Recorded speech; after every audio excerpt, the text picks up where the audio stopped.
আজকে নিয়ে আসলাম জলখাবারের একটা রেসিপি, যার জন্য লাগছে নারকেল। তো আমি এখানে নারকেল কুড়িয়ে নিয়েছি।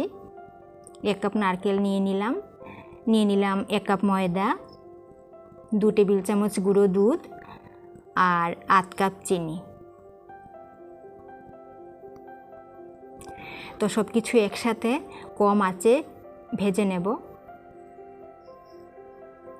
তো নাড়াচাড়া করে ভেজে নেওয়ার পর মিশ্রণটা এরকম একটু শক্ত মতো তৈরি হয়েছে। এবারে নামিয়ে ঠান্ডা করে নেব। তো মিশ্রণটা নামিয়ে ঠান্ডা করে নেওয়ার পর হাতে সামান্য তেল লাগিয়ে মিশ্রণ থেকে ছোট ছোট লেচি কেটে এভাবে শেপ দিয়ে দিচ্ছি।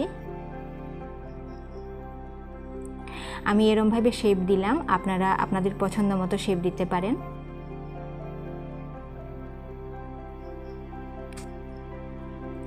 তো সবগুলো এভাবে শেপ দিয়ে তেল গরম করে ভাজতে বসিয়ে দিলাম। কম আঁচে ভাজবো, নাহলে ভেতর থেকে কাঁচা থেকে যাবে আর বাইরের দিকটা শক্ত হয়ে যাবে। তো এভাবে হালকা নাড়াচাড়া করে উল্টে পাল্টে একটু লাল লাল করে ভেজে নেব। আপনারাও ট্রাই করে দেখতে পারেন, খেতে কিন্তু দারুণ হয়।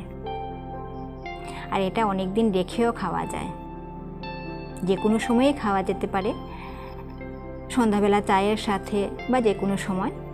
তো হয়ে গেছে ভাজা, এবারে নামিয়ে নিচ্ছি। সেকেন্ড ব্যাচটাও আমি এভাবে ভেজে নামিয়ে নিলাম। তো কেমন লাগলো আমার এই ময়দা আর নারকেল দিয়ে জলখাবারের রেসিপিটা জানাবেন, আর ভালো লাগলে লাইক দিয়ে পাশে থাকবেন।